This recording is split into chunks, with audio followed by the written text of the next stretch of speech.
ನಮಸ್ತೆ, welcome back to Saviyoota channel. Friends, ಎಲ್ಲರೂ ಹೇಗಿದ್ದೀರಾ? ನಾನು ಚೆನ್ನಾಗಿದ್ದೀನಿ, ನೀವು ಕೂಡ ಚೆನ್ನಾಗಿದ್ದೀರಾ ಅಂದ್ಕೊಂಡಿದ್ದೀನಿ. ಇವತ್ತು ಫ್ರೆಂಡ್ಸ್ ಸ್ವಲ್ಪ ಸ್ಪೆಷಲಾಗಿ ಖಾರವಾಗಿ ಮಟನ್ ಸಾರು ಮಾಡೋದು ಹೇಗೆ ಅಂತ ಹೇಳಿ ತೋರಿಸ್ತೀನಿ.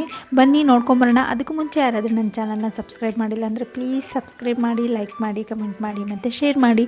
ಬನ್ನಿ ಫ್ರೆಂಡ್ಸ್, ಮಾಡೋದು ಹೇಗೆ ಅಂತ ನೋಡೋಣ. ಇಲ್ಲಿ ನಾನು 500 ಗ್ರಾಮ್ ಆಗುವಷ್ಟು ಮಟನ್ನ ತೊಗೊಂಡಿದ್ದೀನಿ. ಇವಾಗ ಮಟನ್ನೆಲ್ಲ ತೊಳೆದು ಕ್ಲೀನ್ ಮಾಡಿ ಇಟ್ಕೊಂಡಿದ್ದೀನಿ. ಇಲ್ಲಿ ಒಂದು ಫ್ರೈ ಪ್ಯಾನ್ಗೆ ಎಣ್ಣೆನ ಹಾಕ್ಕೊಂಡಿದ್ದೀನಿ. 1-2 ಸ್ಪೂನ್ ಆಗುವಷ್ಟು ಎಣ್ಣೆನ ಹಾಕ್ಕೊಂಡ್ಬಿಟ್ಟು ಉದ್ದುದ್ದನಾಗಿ ಕಟ್ ಮಾಡಿರೋ ಈರುಳ್ಳಿನ ತೊಗೊಂಡಿದ್ದೀನಿ. ಇದನ್ನು ಚೆನ್ನಾಗಿ ಈವನಾಗಿ ಎಲ್ಲ ಕಡೆ ಸಮವಾಗಿ ಈ ಥರ ಫ್ರೈ ಮಾಡ್ಕೊಳ್ಳಿ. ಕೈ ಆಡಿಸ್ಕೊಳ್ತಾನೆ ಇರಿ, ಇಲ್ಲಾಂದರೆ ಒಂದು ಸೈಡು ಸುಟ್ಟು ಹೋಗುತ್ತೆ, ಒಂದು ಸೈಡು ಬೇಯೋದಿಲ್ಲ. ಹಾಗಾಗಿ ಈರುಳ್ಳಿ ಹಾಕಿದ ಮೇಲೆ ನೀವು ಚೆನ್ನಾಗಿ ಈ ಥರ ತಿರುಗಿಸ್ಕೊಳ್ತಾನೆ ಇರಬೇಕು. ಈರುಳ್ಳಿ ಇಲ್ಲಿ ಚೆನ್ನಾಗಿ ಫ್ರೈ ಆಗಬೇಕು ಫ್ರೆಂಡ್ಸ್. ಗೋಲ್ಡನ್ ಬ್ರೌನ್ ಕಲರ್ ಬರೋವರೆಗೂ ನೀವು ಚೆನ್ನಾಗಿ ಫ್ರೈ ಮಾಡ್ಕೊಳ್ಬೇಕು. ಈರುಳ್ಳಿ ಎಷ್ಟು ಚೆನ್ನಾಗಿ ಫ್ರೈ ಮಾಡ್ಕೊಳ್ತೀರೋ ಸಾಂಬಾರು ಅಷ್ಟೇ ಚೆನ್ನಾಗಿ ಬರುತ್ತೆ. ಮತ್ತು ಇಲ್ಲಿ ಜಾಯಿಪತ್ರೆ, ಲವಂಗ, ಏಲಕ್ಕಿ, ಗೋಡಂಬಿ, ಕಾಳುಮೆಣಸು, ಚಕ್ರಮಗ್ಗು ಎಲ್ಲದನ್ನು ತೊಗೊಂಡಿದ್ದೀನಿ. ಫಸ್ಟು ಜಾಯಿಪತ್ರೆ ಹಾಕ್ಕೋತಾ ಇದ್ದೀನಿ, ಆಮೇಲೆ ಚಕ್ರಮಗ್ಗು, ಆಮೇಲೆ ಚಕ್ಕೆ, ಆಮೇಲೆ ಏಲಕ್ಕಿ, ಲವಂಗ, ಗೋಡಂಬಿ, 6-7 ಗೋಡಂಬಿ ಮತ್ತು ಕಾಳುಮೆಣಸು, 1 ಸ್ಪೂನ್ ಆಗುವಷ್ಟು ಕಾಳುಮೆಣಸನ್ನು ಹಾಕ್ಕೊಂಡ್ಬಿಟ್ಟು ಅದನ್ನು ಕೂಡ ಈರುಳ್ಳಿ ಜೊತೆ ಚೆನ್ನಾಗಿ ಫ್ರೈ ಮಾಡ್ಕೊಳ್ಳೋಣ. ಈರುಳ್ಳಿ ಮಾತ್ರ ಫ್ರೆಂಡ್ಸ್ ಮೊದಲೇ ಹೇಳಿದಾಗೆ ಚೆನ್ನಾಗಿ ಫ್ರೈ ಮಾಡ್ಕೊಳ್ಳಿ. ಈ ಥರ ಕಲರ್ ಬರಬೇಕು, ಅಲ್ಲಿವರೆಗೂ ಚೆನ್ನಾಗಿ ಟ್ರಾನ್ಸ್ಪರೆಂಟಾಗಿ ಈ ರೀತಿ ಕಲರ್ ಬರೋವರೆಗೂ ನೀವು ಚೆನ್ನಾಗಿ ಫ್ರೈ ಮಾಡ್ಕೊಳ್ಳಿ. ಈ ರೀತಿ ಮಾಡ್ಕೊಂಡ್ಮೇಲೆ ಇದನ್ನು ಒಂದು ಪ್ಲೇಟ್ಗೆ ಹಾಕ್ಕೊಳ್ತಾ ಇದ್ದೀನಿ. ಈಗ ಇದೇ ಫ್ರೈ ಪ್ಯಾನ್ನಲ್ಲಿ 2 ಟೊಮೆಟೊನ ಹಾಕ್ಕೋತಾ ಇದ್ದೀನಿ ನಾನು, ಮೀಡಿಯಮ್ ಸೈಜ್ದು. ಇದು ಕೂಡ ಅಷ್ಟೇ ಮೆತ್ತಗಾಗಬೇಕು, ಅಲ್ಲಿವರೆಗೂ ನೀವು ಇದನ್ನು ಇದೇ ಥರ ಬೇಯಿಸ್ಕೊಳ್ಳಿ. ನೋಡಿ, ಇಷ್ಟು ಮೆದುವಾಗೋವರೆಗೂ ಮಾಡ್ಕೊಂಡ ನಂತರ ಇದನ್ನು ಒಂದು ಪ್ಲೇಟ್ಗೆ ಎತ್ತಿಟ್ಕೋತೀನಿ. ಇಷ್ಟು ಮೆದುವಾಗಬೇಕು. ನಂತರ ಇದನ್ನು ಇವಾಗ ನಾನು ಮಿಕ್ಸಿ ಜಾರ್ಗೆ ಹಾಕ್ಕೋತಾ ಇದ್ದೀನಿ. ಮಿಕ್ಸಿ ಜಾರ್ಗೆ ನಾನು ತುರಿದಿರೋ ತೆಂಗಿನಕಾಯಿ ತುರಿನ ಹಾಕ್ಕೋತಾ ಇದ್ದೀನಿ. 1/2 ಕಪ್ ಆಗುವಷ್ಟು. ಆಪ್ಷನಲ್ಲು, ಬೇಡ ಅಂದರೆ ನೀವು ಸ್ಕಿಪ್ ಮಾಡ್ಬೋದು. ಹಾಕ್ಕೊಂಡ್ರೆ ಗ್ರೇವಿ ಸ್ವಲ್ಪ ಗಟ್ಟಿಯಾಗಿ ಚೆನ್ನಾಗಿ ಬರುತ್ತೆ. ನಿಮ್ಗೆ ಇಷ್ಟ ಇಲ್ಲ ಅಂದರೆ ಸ್ಕಿಪ್ ಮಾಡ್ಬೋದು. ಇವಾಗ ಹುರಿದಿರೋ ಎಲ್ಲ ಈರುಳ್ಳಿ ಮತ್ತು ಮಸಾಲೆಗಳನ್ನ ಹಾಕ್ಕೊಳ್ತಾ ಇದ್ದೀನಿ. ಜೊತೆಗೆ ಹುರಿದಿಟ್ಕೊಂಡಿರೋ ಟೊಮೆಟೊ ಕೂಡ ಸೇರಿಸ್ಕೊತಾ ಇದ್ದೀನಿ.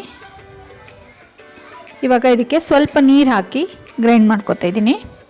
ಈ ಥರ ಪೇಸ್ಟ್ ಮಾಡ್ಕೋಬೇಕು ಇದನ್ನು.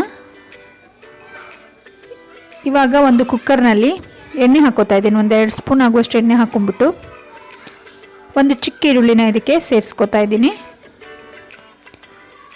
ಈರುಳ್ಳಿ ಎಲ್ಲ ಚೆನ್ನಾಗಿ ಫ್ರೈ ಆದ ನಂತರ ಇದಕ್ಕೆ ಸ್ವಲ್ಪ ಈರುಳ್ಳಿ ಕಲರ್ ಚೇಂಜ್ ಆದಮೇಲೆ 1 ಸ್ಪೂನ್ ಆಗುವಷ್ಟು ಶುಂಠಿ ಬೆಳ್ಳುಳ್ಳಿ ಪೇಸ್ಟನ್ನು ಸೇರಿಸ್ಕೊತಾ ಇದ್ದೀನಿ. ಶುಂಠಿ ಬೆಳ್ಳುಳ್ಳಿ ಪೇಸ್ಟ್ ಇದು ಮನೆಯಲ್ಲೇ ಮಾಡಿರೋದು. ಇದಕ್ಕೆ ಇವಾಗ ಮಟನ್ನ ಸೇರಿಸ್ಕೊತಾ ಇದ್ದೀನಿ. ಮಟನ್ ಕೂಡ ಅಷ್ಟೇ ಚೆನ್ನಾಗಿ ಮಿಕ್ಸ್ ಮಾಡ್ಕೊಳ್ಳಿ. ಶುಂಠಿ ಬೆಳ್ಳುಳ್ಳಿ ಈರುಳ್ಳಿ ಜೊತೆ ಇದನ್ನು ಚೆನ್ನಾಗಿ ಮಿಕ್ಸ್ ಮಾಡ್ಕೊಳ್ಳಿ. ನಂತರ ಇದಕ್ಕೆ ಉಪ್ಪು ಹಾಕ್ಕೋತಾ ಇದ್ದೀನಿ. ರುಚಿಗೆ ತಕ್ಕಷ್ಟು ಉಪ್ಪನ್ನು ಸೇರಿಸ್ಕೊತಾ ಇದ್ದೀನಿ. ಇವಾಗ ಇಲ್ಲಿ ಹಳದಿ ಪೌಡರ್ನ 1/2 ಸ್ಪೂನ್ ಆಗುವಷ್ಟು ಹಳದಿ ಪೌಡರ್ನ ಸೇರಿಸ್ತಿದ್ದೀನಿ. ಇದು ಕೂಡ ಚೆನ್ನಾಗಿ ಮಿಕ್ಸ್ ಮಾಡಿದ್ಮೇಲೆ ರೆಡ್ ಚಿಲ್ಲಿ ಪೌಡರು 4 ಸ್ಪೂನ್ ಆಗುವಷ್ಟು, ಧನಿಯಾ 3 ಸ್ಪೂನ್ ಆಗುವಷ್ಟು ಮತ್ತು red Kashmiri chilli powder 1 spoon ಆಗುವಷ್ಟು. ಇಷ್ಟನ್ನ 100 ಗ್ರಾಮ್ ಮೊಸರಿನ ಜೊತೆ ಮಿಕ್ಸ್ ಮಾಡ್ಕೋತಾ ಇದ್ದೀನಿ. ಮೊಸರು ಜೊತೆ ಮಿಕ್ಸ್ ಮಾಡಿಬಿಟ್ಟು ಚೆನ್ನಾಗಿ ಈ ಥರ ಎಲ್ಲ ಕಡೆ ನೀಟಾಗಿ ಈ ಥರ ತಿರುಗಿಸ್ಕೊಳ್ಳೋಣ. ಬೇಕಿದ್ದರೆ ಇದಕ್ಕೆ ಸ್ವಲ್ಪ ನೀರನ್ನು ಹಾಕ್ಕೊಂಡು ಈ ಥರ ಮಿಕ್ಸ್ ಮಾಡ್ಕೊಳ್ಳಿ. ಇದನ್ನ ಇವಾಗ ನಾನು ಮಟನ್ಗೆ ಹಾಕ್ಕೋತಾ ಇದ್ದೀನಿ.